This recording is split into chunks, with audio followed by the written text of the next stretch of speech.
All right, folks, we are live, but give me a minute to pull back our music because I think we are just going to chat and we don't need music to be so loud. In fact, I can just turn the whole thing off.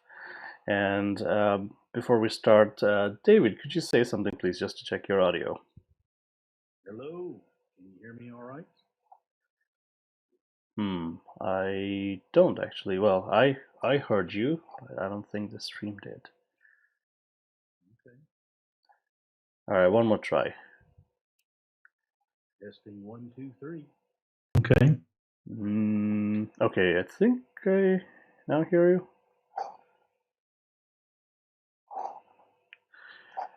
All right, let me check.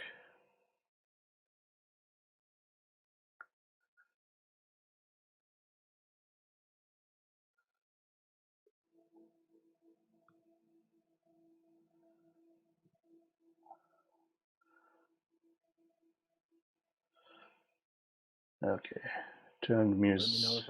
Let me know if I need to change any Settings on my side. settings on my I think you're side. good, and I think now you're coming along. All right. Say hello, please. Hello, please. Hello, Okay. please. Yes, I think now I see your audio meter going. Sorry about that. Yeah, when we stream with when we're writing code, we like to have some music on in the background, which we don't need when we are just having a conversation. Okay, so I think we are good to go. So we will get started. So good morning, folks. If you are joining us, North America, South America, good afternoon, good evening for the rest of the world. My name is Sam Basu, developer advocate here at Progress Software, and welcome to Code It Live. You see us coding about a bunch of things throughout the week, but Fridays we just like to just chill and hang out a little bit and talk to people who we actually love working with and seeing out in the dev community. So I'm super excited actually today to get our good friend David Neal on the show with me. So David, if you can hear me, please introduce yourself. Hey, I'm excited to be here. This is my official first stream as a guest. That is awesome. And so my name is David Neal. I go by Reverend Geek on Twitter and all the social medias, and I'm a developer advocate for a developer security company. And I do a lot of speaking at conferences and events. Haven't been doing a whole lot of travel recently. I do a lot of this week, and so I'm wanting to learn more about streaming and doing video content. And one of the things I'm known for is hand-drawn illustrations, and also lots of other hobbies, and that's a little bit about me. All right, so folks, I'll tell you from my side. I've known David for years and years now, and he in a lot of conferences you say like you're the ambassador of awesome, and that could not be further from the truth. I mean, you are absolutely awesome. You preach awesomeness, and you inspire others to do our best. So thank you for what you do. We all love you. Thank you. That's my goal. Okay, and where exactly are you right now? I am my office. My new office. I live in Georgia.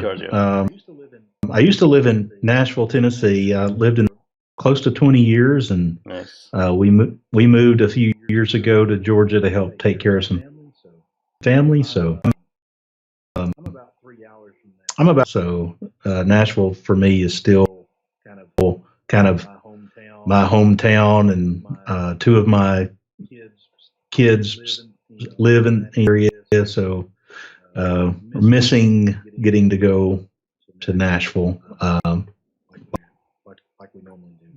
Right. Like we I'm in normally do. Northwest Pennsylvania. We are starting to get into summer, although like our spring is mostly like rain. So it's been fun with we have a 4-year-old toddler, and when he cannot go out and play, it's just all at home. So yeah, it's interesting juggling times for everybody. And I love Nashville too, and I'm so thankful for David for introducing me to Hattie B's, which is a hot chicken place in Nashville, which is absolutely awesome. Yeah, my favorite. hot chicken place. Yeah. Okay, so we are obviously living through a global pandemic, of which we have none of us have ever experienced things like this. So it's again, everybody has their challenges, but I think in the software industry, we are at least blessed that we can do most of our work remotely, which again, like not many industries have that privilege. And I mean, our hearts go out for the number of people who are economically being challenged with all of this. But for us, I mean, David, you've been a remote worker for years and years now as well, right? That's right. That's right. I First experience working remote first was, gosh, 18 18 years Oh, ago. wow. I was working 2 days a week from home, and that was the beginning of. And I've been working from home at least part time, if not full time, ever Wow. since. Wow. So in the last 18 years, 12 or 14 of that has been full time remote. Wow. Okay, so in the chat room, as we talk, I see our good friend Sultan Burnham. Hey, Chris Mars, I'll do a chicken dance for you. Good to see you, buddy. So, see, a lot of us have been remote for years and years, like yourself, but this is different. Like this is so different and so much more challenging with kids or maybe elders you're taking care of in the household. Yeah. Not being able to go out and see people, having to do everything at home. So this has been interesting times for everybody, right? So yeah, we don't Yeah, want to be sure getting has. bogged down with all the negatives, but I mean let's all try to stay productive and positive if we can. So like I was saying, like I think it's a blessing that we can do as much we can do online in our industry. And one thing that is catching up a lot of steam is streaming. Like no pun intended, it's catching up. Streaming is catching on stream. So this is a wonderful medium, I feel. I mean, it got started, and I think like I had my hesitations initially. A lot of like kids who are doing PC games were into it, but it's quickly grown into a platform where we really can kind of shed our inhibitions and just be ourselves and build up a community and kind of pair code. It's kind of crowdsourcing what we do and just have conversations like this. It's one of the things I at least miss. Like when we go to conferences, it's the hallway track. It's just sitting down with somebody across the table and just having a conversation. And that's something I really miss. So I'm glad that we're able to do this. Just talk. So David, I saw one of your tweets where you were wondering like, how do I get into this, right? Yeah. We're all beginners at something. Absolutely. Anytime we want to pick up a new skill or something, that's what I love about being in the tech industry. It's what's kept me in this type of work for my whole career is because I love to learn. I love to learn new things and type of work, languages, new platforms, new languages, new platforms, whatever.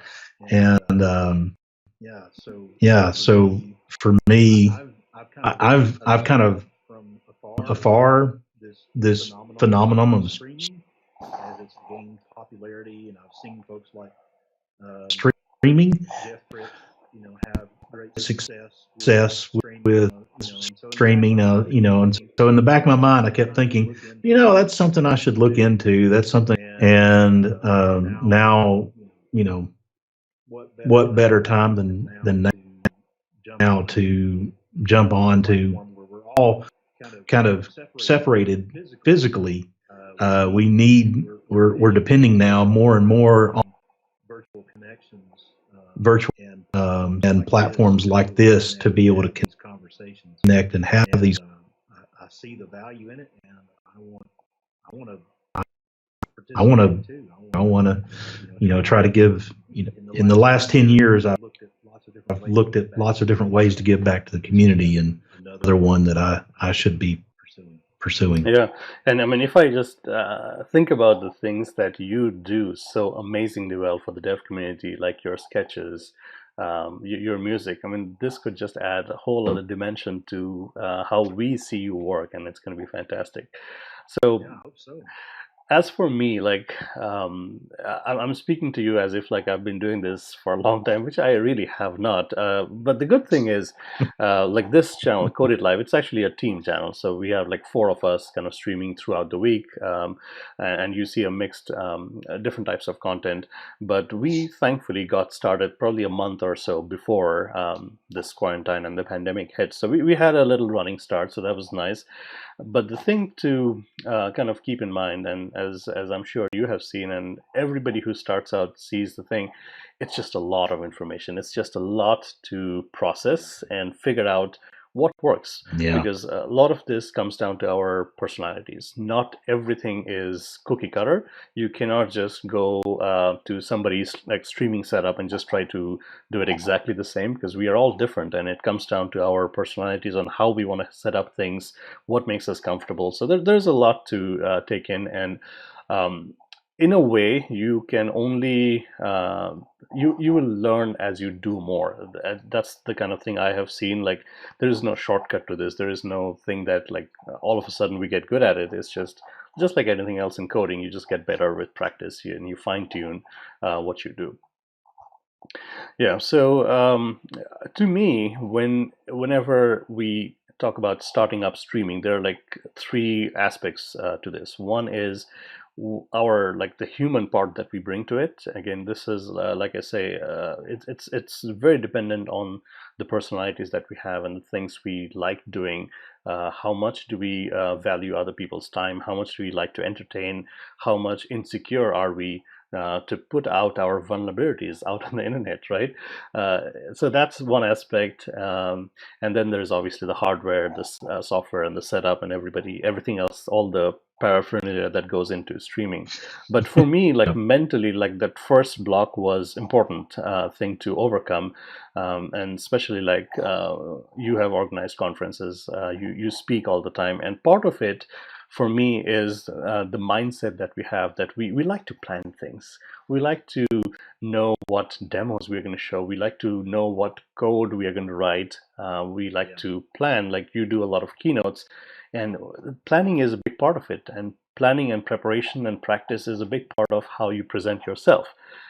Now, are you comfortable throwing all of that out and just saying, here's me, and let me show you how I do stuff? And this is part of the draw that like Fritz and a lot of other people who have been doing this for years will say, like this is like almost like a chat show. It's like a morning radio where you let the Yeah. audience drive a little bit of what you are doing, and it's okay to show your vulnerabilities in a way. And again, maybe not all of us are comfortable, but like when I write code, like I am stumbling through every part of it, and that maybe is the part and parcel Yeah. of being like a professional developer. We Google things, we Bing things, maybe for me, but we don't know everything, and it's okay Yeah. to show up and say, I don't know, let's try to figure out. And I cannot appreciate the chat room that we have in the streaming setups, where the chat room tells you, like they'll literally copy and paste my code and tell you, this is what you're doing wrong, so go fix it.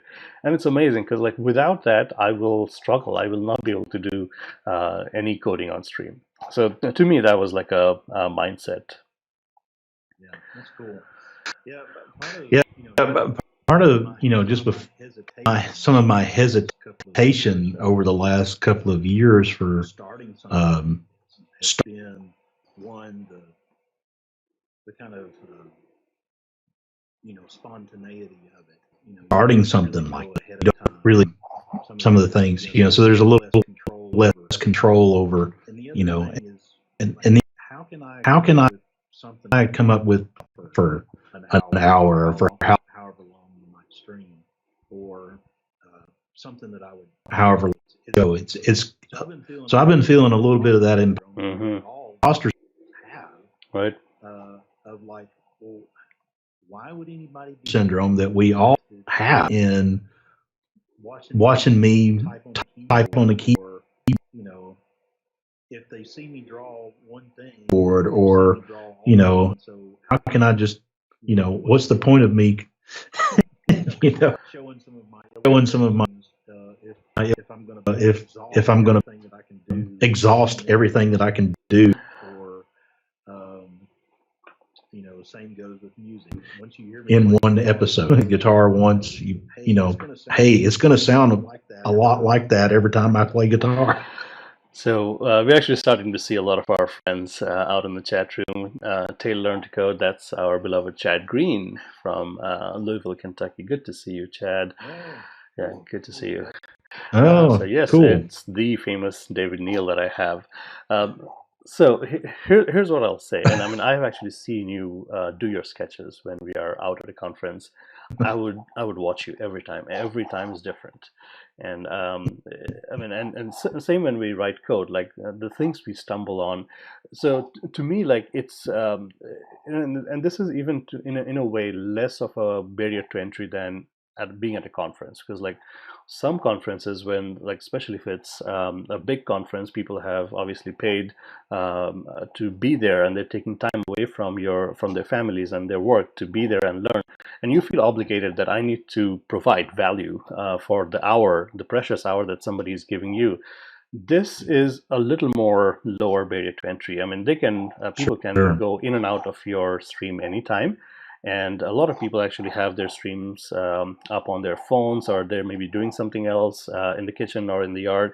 So this is literally just putting us out the way we are and just figuring out as we go, which, like you said, like it's a challenge. Like the imposter syndrome does come in. Like, is there any value in me showing what I'm doing for an hour? And the value is a lot of the times it's the reality and the experience of another developer or another professional. It doesn't need to be a developer doing what he, she, or they is good at, or just even like the struggles to be good at what we are doing.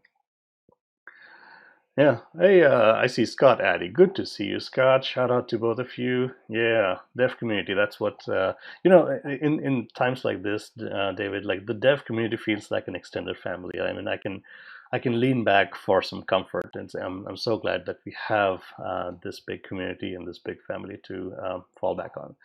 So I'll say like a lot of the really, really good streams that I've seen are when developers show up and say, let's try to build something. Maybe you just have like one idea that you want to build on, but then it's okay to completely get kind of diverted onto building something else. That's okay, because I mean you are kind of letting the audience drive a little bit of what you're doing, and it increases the participation, and they get to feel like they're part of this process. They get to feel like they can tell you what the next thing to do is, and you're kind of prioritizing their emotions a little bit.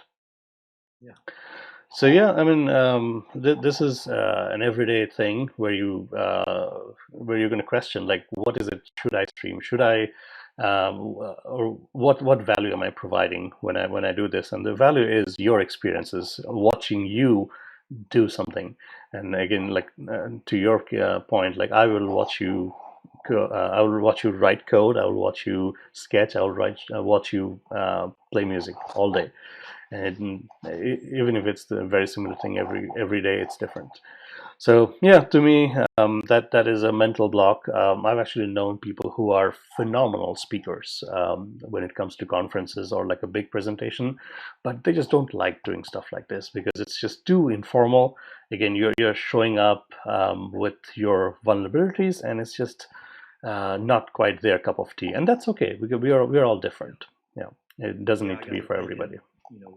One of the things that kind of kept me from doing something like this is this mindset of, well, I need to prepare. I need to have all this stuff ready ahead of time. I need to create a whole course of content.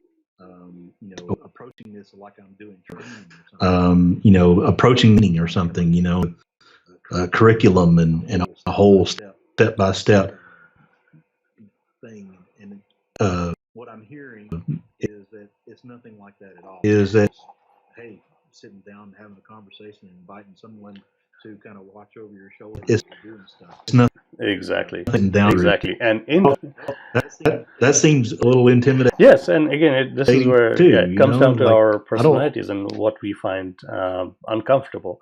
And in fact, I will go to a point of saying, like, if you show up with too much of a plan, like this is exactly what I want to do, here's code snippets that I know exactly how I'm going to write the code, that's actually not a lot of value, especially when it comes to streaming, because people are interested in your struggles in some ways and being a part of your process. So this is very different from doing like speaking at a conference or showing up with a plan. Yeah, so that's just the human part of it. And again, like while we are midstream, some people do this very, very well. Like our our capability of entertaining somebody, our capability of interacting with our audience. This also comes down to, I think, our personal ways of how we interact. Some folks are just kind of naturally more entertainers than others, and I think this streaming platform really gels well to that. Yeah. It just occurred to me. It seems like someone I know. Yeah. It seems like some of the videos that he's done. Man, I don't know if he streams, but I would watch every. That guy is so hilarious. Just says crazy things. Fun, says crazy things, and fun to if he were to get into the stream. He may already do. I don't think I have seen him, but yes, obviously I know Brooke Holland very well. He used to work with us for a long time. Phenomenal person, phenomenal speaker. But yes, and Scott Addy in the chat room is pointing out exactly what you said. Impostor syndrome is big, and it's just the barrier to entry. It's as if like you're blogging or you're writing code. Where you're researching what is it the value that you're providing, and maybe the research that you do, maybe the struggles, the fumbles are the value that you're providing, because you're literally watching like sausage being made. I know somebody, I'm forgetting, somebody actually used to write their conference talks on a stream, right? And that's like as meta as it gets. You're watching somebody build some code, build a deck while they're streaming, just putting it all out there as to how you think about things. So that's the value. Yeah, so that's all the mental aspect of it, and then comes all the hardware and software aspects of it. Before we get into that, I was just thinking, I am so new to streaming. I haven't watched a lot of streaming myself. I was just thinking, as I imagine, as with any type of approach, public speaking and speaking at conferences and so forth, there's kind of like this agreed upon, unwritten rules about engagement, the way you handle yourself, the way you do things. It's kind of like a engagement or an etiquette. And so I'm wondering, based on your observations, what kind of etiquette that you've seen is like what's some of the etiquette that your standard practice that people who do streaming that's kind of common among? Yeah, no, that's a great point. Now, the good thing is, just like with conference speaking, like we do have the dev community to fall back on. We are not the first to this game, and people like us have been doing this for a while. So I like hitting different people's channels and seeing what they're up to. A lot of the times there would be like rules, just like code of conduct that we see in a conference, and that's just like how the audience interacts with it. But as for like your individual presence, I think a lot of the same rules apply. Like we try to be as inclusive, as welcoming to everybody. We try to stay away from anything that might be making other people uncomfortable. We try to, like when it comes to music or swearing or anything else like that. I mean, some of these are gray areas, so it's good to go and check out other people's streams and see how they are kind of welcoming and accommodating of all the viewers and all of the audience that they have in their streams. Because again, people come from a variety of backgrounds. The big thing here is this is out in the internet, so you're going to get audience members from all over the world, and there are cultural differences. Obviously there are time zone differences, so again, just being sensitive of all of that and following some etiquettes, I think it helps. Yeah. I just noticed something. Anytime I take a drink from my cup, it's black when I show up on the actual twitch. This is a bright green. Yes. This is Yes. so I don't know where it's getting changed to black. You're getting it from me. My apologies. So throughout the week, when we code, this is going to get into our setups immediately. But like Fridays, I'm more casual. Like you don't see a green screen behind me. You don't see any music playing. It's just much more casual. But when we are writing code, like we show up as like tiny in tiny corners on the screen, and the green screen actually takes out all of the background. Because I actually have things not too bad, but my office is like super messy. I don't want people to see that. So what I have actually on your little window is a filter. It's a Chroma Key filter that says if I see green, I'm gonna make it transparent, so you don't see the background. So when you bring out that green cup, it's actually matching. It's not an exact match, but it's kind of rendering that as a black background. So that's why you see that. Yeah, it's funny. Like people are seeing like how much swag we have. Like all of my cups and mugs are all conference stuff, and all of my shirts, my hats, pretty much everything is conference stuff. All right. Hey, looks like Chad Green has to run, but good to see you, Chad. Good to have you drop by. So yeah, let's quickly talk about some of the other things, and this is where I mean, in our dev community, in the last like 20 years, we have seen this pendulum kind of go back and forth. So, like we all started with Windows as our primary dev machine back in the days. Then Macs came by, and it's we would like to think that it's a mixed bag, and it's all good. It doesn't really matter. But unfortunately for streaming, I think like there are some differences in the platform that you stream from that that are relevant in terms of both hardware and software. And then there's some stuff that goes with it, like your microphone, your lights, and your screens, all of that. So any particular questions that you have that we could start from? No. So as audio and video, I've already sunk quite a bit of investment into my audio and video look better. Before streaming, my part of what I do is to create some video content, and I've been trying to up my game and get better with the audio quality and video quality. So now that I've got the hardware in that regards in place, I thought, well, it makes sense now that I've got all this stuff. I should take advantage of it and use it for streaming as well. So yeah, I can't tell you how much time I've invested in watching videos and reading and things on how to improve your audio and video setup. Right. Now, and to me, this is an interesting aspect of getting into streaming, because you can do a quick search on like streaming setups that people are using, and it's very elaborate. It's just got a lot of things to it, and that can be a little intimidating, because some of these folks, you're seeing them put out their streaming setup after like 2 years of doing this. So mean, we can start small. You don't have to have everything from day one.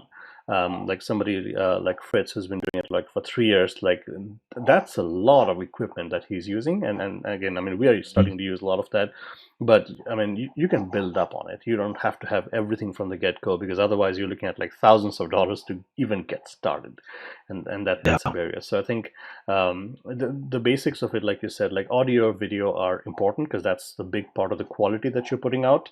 And again, I mean, there are things that you can always improve on in terms of fine-tuning things to making sure your audio and video show up good.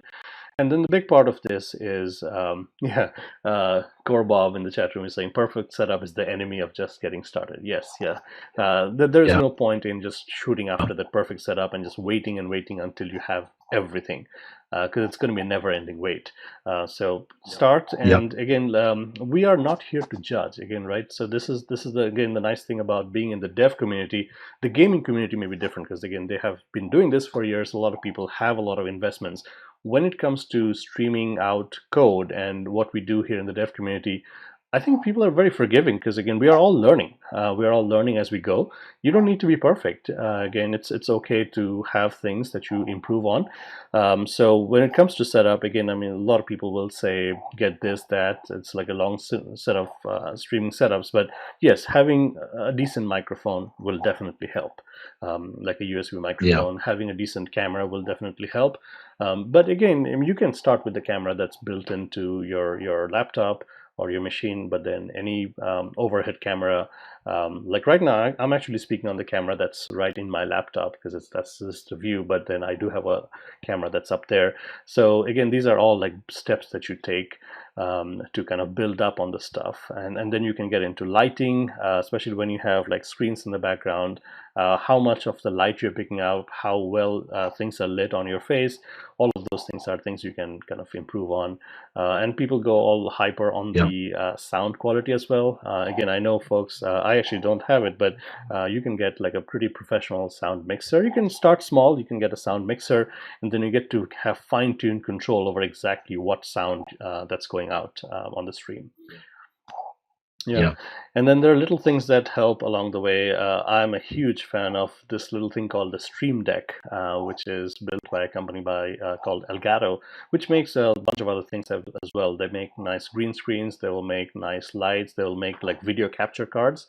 So for you, like if you are drawing from on your iPad, is that kind of where you do your sketches on your iPad? Yeah, I do everything on an iPad, and it just so happens, again, I've been in different pieces of equipment based on recommendations from other folks I know and some of my coworkers. And one of the devices that I picked up is called an ATEM Mini, which is a video switching between cameras or switching between different HDMI sources.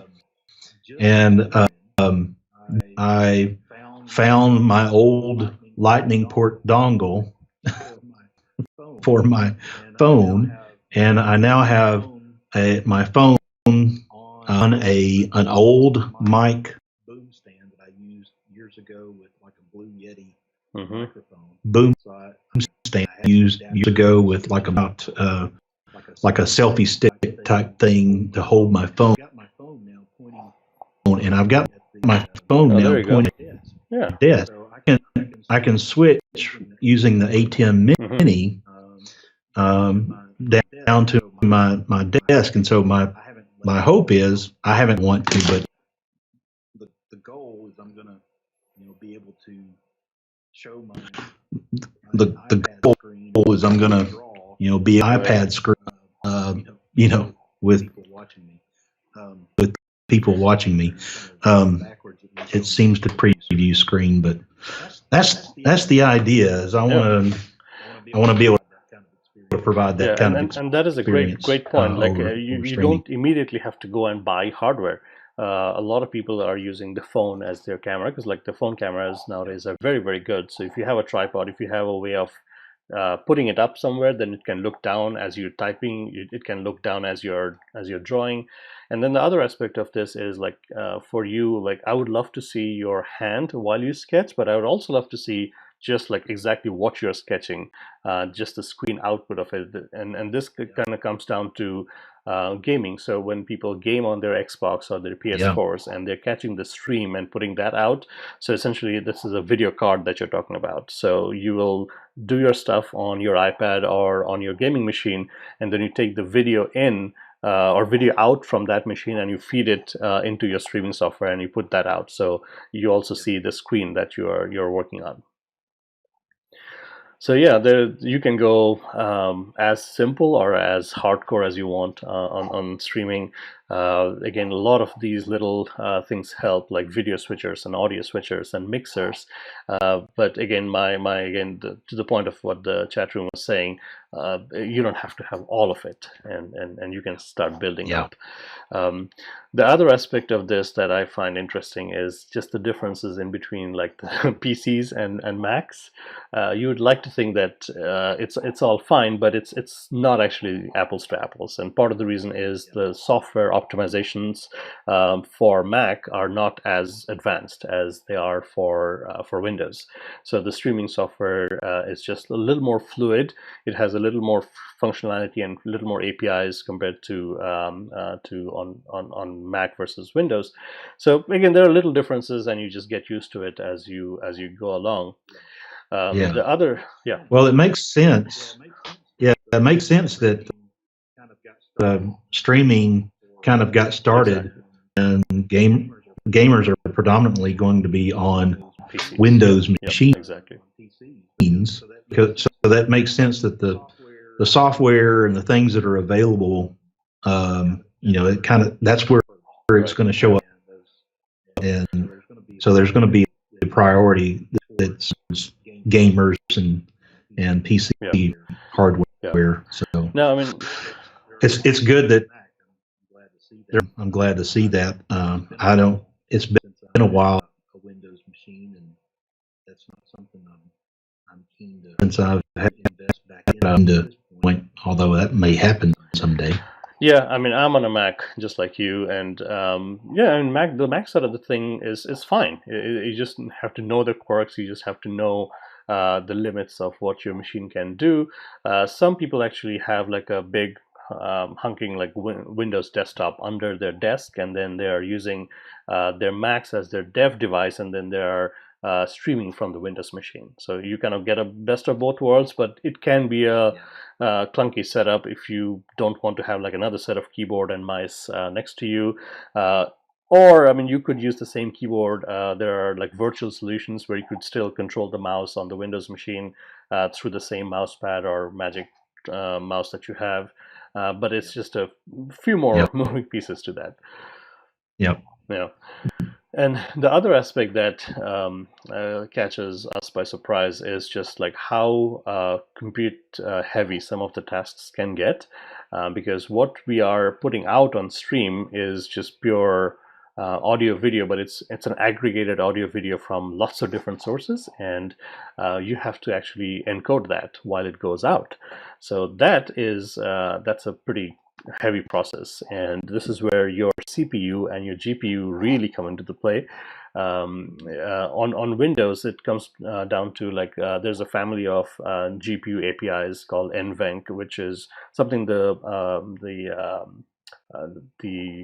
what's the name of it? The RTX, the NVIDIA, and even like the AMD Radeon GPUs on Mac. They all use it. The Mac side of it isn't as open as Windows. So in Windows, you could literally say, here's all of my stuff. This is what I want to stream out. Let my GPU do all of it. While we still cannot quite do that on a Mac, but I mean the software solutions, so Mac likes to handle it by itself, which is fine, and it does a fine job. But you need to know the limits of how much your machine can do, because you're not just streaming, right? You're doing all of the other stuff, like you're coding and you have things running. So optimization comes down to knowing your limits and kind of cutting out all of the other stuff so your stream can be a good quality. As far as software goes, seems like the most popular which stands for, I think, Open yes, which software. Yes. Which, it didn't even software. Oh well, yeah, this is kind of like traditional broadcasting. Pretty much. We're all broadcasting. Exactly, we're all producers. So yes, it didn't even hurt him. Like OBS is the most popular one. I'm actually using OBS right now. I use maybe one other thing, but OBS continues to be probably the most popular one. But there are some options. That's not the only thing. Especially on Windows, there is another thing called Streamlabs, which gives you an OBS. And there are other streaming software, like a lot of YouTube people use different streaming software. So there are a few around. You don't have to stick to just one if that's not something that's working for you. But so there are a few, and they can pretty much broadcast to like multiple things. So you could go out to like Twitch and Mixer and YouTube if you wanted to. So it's all about like what you're putting out, how it's encoded, and where it's going. And Yeah. once you kind of get into the thick of all of these softwares, they're all very similar. Essentially, they let you kind of compose a scene, which is what the user is going to see, and or the audience is going to see, and then you bring in sources into the scene. And these sources could be video sources, audio sources, desktop share, Skype windows, whatever that you need to build and project or produce that scene out to your audience. So this is where some of the optimizations come in. So you cannot be just dealing with hundreds of sources, because most of these streaming software, they like to load up these sources in memory, because like in the middle of your stream, you might want to switch to a different scene, right? So it needs to be ready.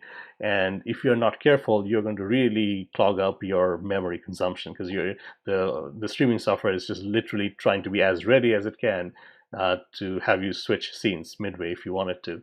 So these are some kind of the gotchas to know. And just it comes down to optimization. And then it comes down to all of the fun parts of it, like how fun do you want your stream to be? And this is a very flexible meter of how fun you want it to be. If you just want to have one editor and you just want to write code, that's totally fine, because a lot of people do that. Or you could really bring in a lot of audio and video and GIFs and memes and things flying around. So all of that is cool. It comes down to our personalities. There's some help. You can literally build a scene in any of the streaming software, kind of pixel to pixel. You want to give it exactly what you want, or you can do you can bring in things that you're not coding or not building by hand. So those are called overlays. So things that are going to show up on your scene, but they're not things that you have built by hand. So those are mostly like browser overlays.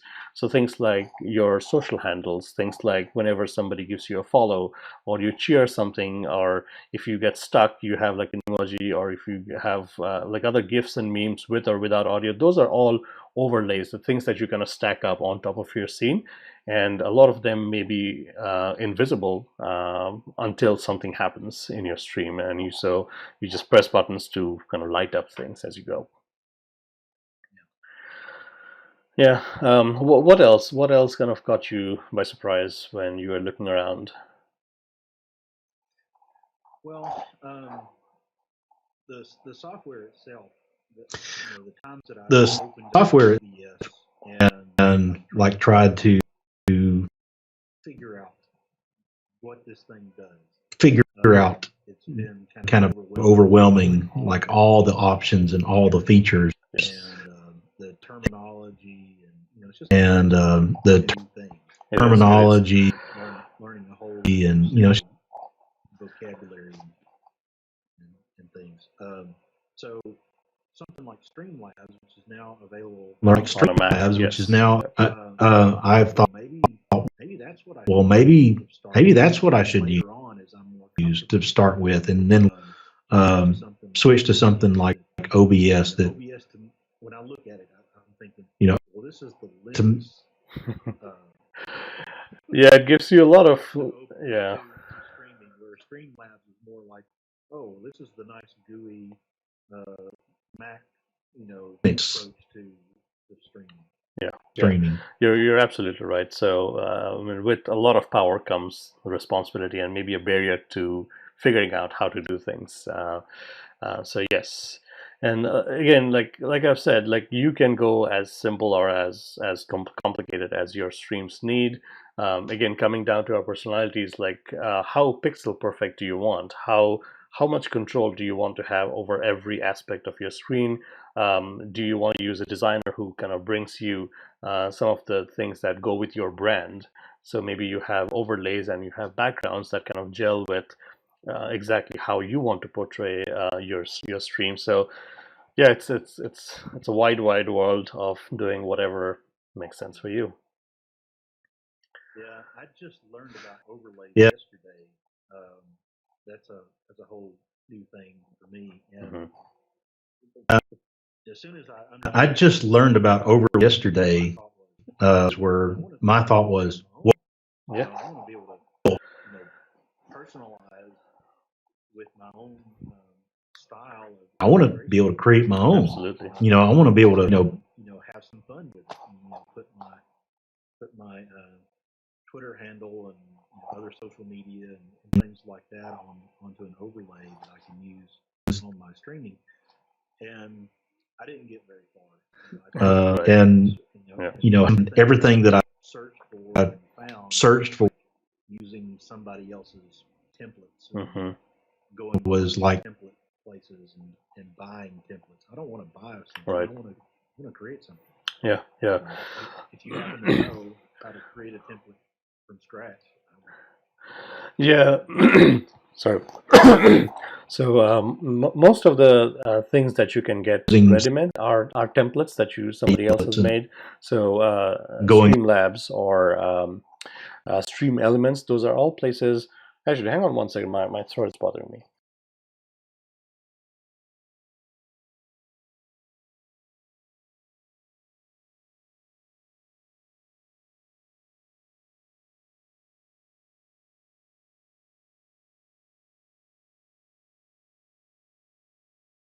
Yeah, my audio went off. Okay, now I think I should be back on the stream audio. Yeah, so a lot of it comes down to getting templates that are pre-built, and then most of them are actually web-based. So you're bringing them in as a browser source, which is fine, but it probably doesn't give you as much of a pixel-by-pixel control as you would like on your own. So what I see a lot of folks do is use scenes that you have created themselves or created by hand. So I actually have a scene for all of my emotions. So these are all the GIFs and the memes that I want to throw up. And then like a single scene that you want to broadcast, you can actually layer that up as a combination. You can bring in a whole other scene into a scene that acts as a backdrop. So that can be your entire drawn out sketch, or it can be something that's animated. So I mean, the world is really our oyster. It's up to us and our creativity to bring in whatever we want, and you can really do it all by yourself. Some of the templates that you're mentioning, they kind of give you a nice like starting point, especially if you're like a gamer and you want to do things that are in theme with a certain game that you're doing, or if you like a certain like color palette that you want to bring in as a template. So that's a great starting point, but you can obviously roll your own. Yeah. Now the screen itself that's broadcast, is that or the dimensions of that video, is that 1920 by 1080? Is it 720p? Yeah, so this is opening up a can of worms. So this comes down to what your system can produce safely. Like I'm actually seeing a little bit of stutter actually on my stream as we do this. So it comes down to like, would you have dropped frames, and how strong of an internet connection do you have to be able to pull that off? Part of it is like on Twitch in particular, if you are not like a partner or an affiliate, there is no point in broadcasting like HD or like 4K content because people are not going to be able to see it. It is really compressed down to like 720. So it comes down to do you have the bandwidth to be able to stream at those higher denominations? And if you did 720, which is kind of maybe the baseline, is the stuff that you're doing, is it legible? Can people read comfortably? Does it look decent enough? And so that's what it comes down to. Like I stream at 1080, which 1080p, some people might consider that's a little maybe too much. We don't need that. And it comes down to how much your internet can do. So in your streaming software, you'll have multiple settings, lots and lots of settings. There isn't a shortcut to this, David. I mean, I am learning every day new things about how I can optimize things, the fine tuning of your encoding, what's the bit rate, what's the video resolution that you want to throw out, what's the audio mixing, and how many channels you want to have. So it's all a big thing to kind of dive into, knowing nothing and then learning as you go. So for video streaming, the resolution part that you asked, it's most commonly 720p or 1080p. It based on like, can your system handle that, and what you're putting out, is that comfortable for the audience to follow along? Yeah, so lots and lots of things happening, and your CPU and your GPU on the streaming machine really gets into play, and it's funny, like the kind of rabbit holes that you get into as you're researching all of this, uh, again, like in our everyday lives, like our laptops have gotten like powerful enough that we don't think about these things too often, but this really makes you kind of understand or try to understand the basics of it. Your thermal management, your heat management is very, very important, because your computer might have a very high powered CPU or a GPU, but as it's running, as it's doing the encoding, as it's handling all of these things, it's going to get hot. So how much is your computer able to cool things down to maintain higher performance at higher clock speeds over like an hour, 2 hours, or 4 hours? That is key, because if your computer gets too hot, especially laptops, they will literally just throttle your performance down to save itself, right? So it's important that we know exactly the limits of what your computer can do. Yeah, so lots to take in. I'm so glad that you are thinking of this. That just makes me excited, that the fact that you are even thinking of this, because I would love to just come and hang out on your stream and just watch you work, watch a real artist, a creator do what he or she or they do. So that's the whole draw of Twitch, watching somebody do what they're good at. Yeah. So I've heard time and time again from several different people that And from the best thing to to do is just start. Exactly. do start with whatever you have, Do something. Start with whatever get OBS, or something to do the streaming with, but just start. Exactly. start. Somewhere. So Everybody has to start somewhere. So I would do my first stream on this coming Monday, and I still don't know what I would do my. So Other than just saying start, what would you? would be your recommendation? What would be okay? You're going to do your first stream for 30 minutes or an hour, or however. Here's some things that you might want to keep in mind, or you might want to avoid. Here are some suggestions or whatever. Yeah. So Or as compared to, so everybody is starting from the scratch. So we're literally building up our followers. We're building up a community of folks who love to hang out with you, but that's not going to happen overnight. So we have to put in our effort and keep doing this. Consistency is important to keep building up that base of audience that loves to hang out with you. But since we are not going to have that from the start, it's good to have a little bit of a plan. Although I said don't show up with a plan, but having a little bit of a plan to at least do something while you're waiting for your community to build up, I think is important, because like when you start up your stream, you might have nobody watching, right? So you need to do something, because you're not going to have that interaction until people show up and they have interest in what you're doing. So going in with at least a basic plan of like, here's a little piece of code that I want to write today. And a lot of it, I find that if you can like tie it into something that you're doing anyways for your work, but this is kind of like your playground. So if I am writing an article and I realize that I need to write some code to make some demo happen, I will do that research. I'll do that fumbling around on Twitch, and it's fine, because you're literally seeing my thought process and how I would approach something. And maybe that's not for everybody, but at least it gives me a point of a little plan to say, this is what I want to do today on a stream. And streams can be an hour long, could be like a 4 hour, 5 hour thing, which gets tricky because you have to have bio breaks and all of that stuff. So you have to have like a be right back screen. But like start small.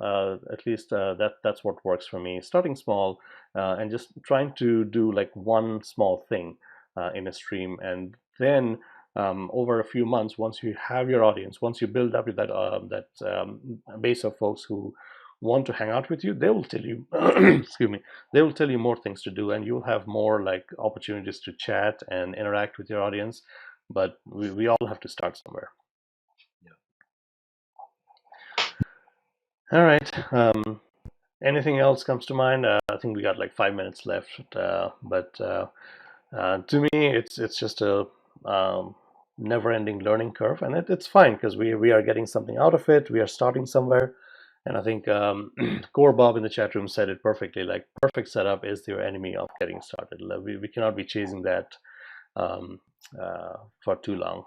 Obviously, we have to get something going for our audio video, but it's fairly easy to just get started. Just like sharing your desktop, sharing your audio and video, that's pretty easy to get going. And then we just keep iterating, keep tweaking the knobs to get better at this. But just like a lot of other things we do in the software industry, it's just a lot of doing and a lot of learning as you go about doing this. Any tips On setting up my profile? Like I noticed that some of the streams are under the category of science and technology. There's appear to be tags that you've connected to your Coded Live profile. And what my mix of content is going to be. I want to be able to cover science and technology stuff. I want to be able to cover content is going science. We want to do illustrations and possibly some Yeah, music. and I think the good thing is, I mean, you can control that on a per stream basis. So you can be science and technology when you are actually coding. You can be something else artistic when you're creating. So you can change that. But just like, hang on 1 second.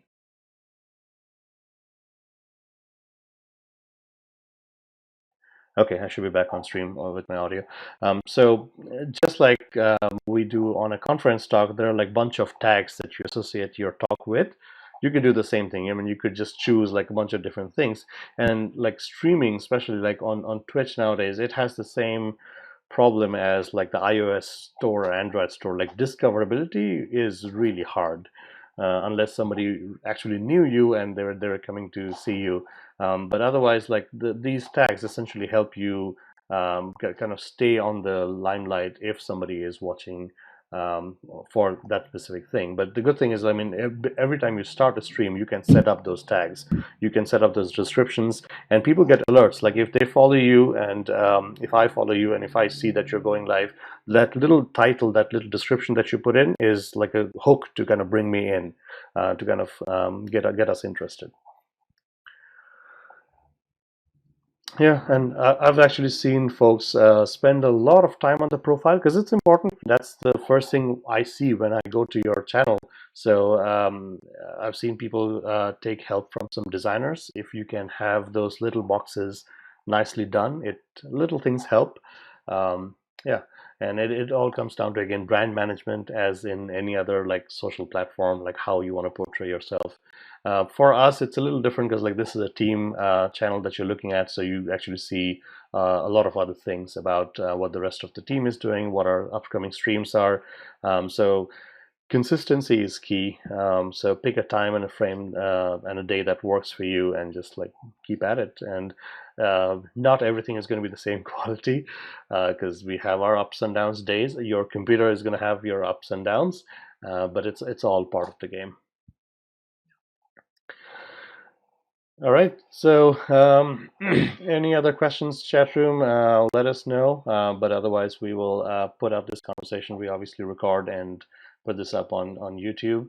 But I'll tell you personally, David, I'm so looking forward to you starting up and hanging out with you and seeing what you do. And we are all in this together. Thank you. Thank you for the encouragement and for all the information. I'm excited to be getting into this, and I really appreciate you taking the time to talk me through some of the intro, because I am a total noob. We all are. We're all learning as we go. Hey, I see Didi in the chat room. Didi, I think we are about to call it quits because we're getting hungry. At least it's lunchtime here for us. But thank you, David, for hanging out with me. And it's always good to kind of go over the things that we normally do as we get ready to stream. So it's always a good refresher. It's always things we can improve on. So chat room, folks in the chat room, we love you all. We appreciate every time you take the time to come and hang out with us. So we do have a calendar, so you can see things that are going out each week, each day. So come and hang out. I see Sarah Fats in the chat room. Hey, hey, good to see you. Good to see you all. We love you. And with that, David, I know you are somebody who leaves us with a lot of inspiration. Anytime I talk to you, I'm inspired. So um, tell us how you're living your life now. Real quick inspiration as our parting thought. Well, as my goal has always been, I hope Hope through whatever I do that that I'm encouraging folks to see the world maybe through a bigger lens and to know that every person out there has an amazing opportunity to impact people around them.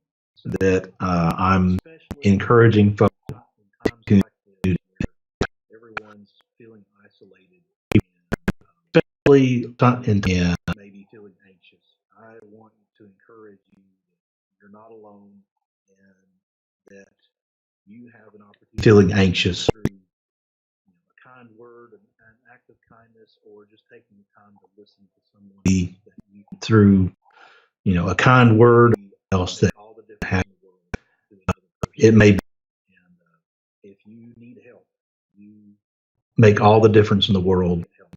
to another person. If you want to talk And to somebody and you can't find anyone, I'm here as well. My DMs are open on Twitter, and you contact me if you need someone to talk to. somebody Yeah.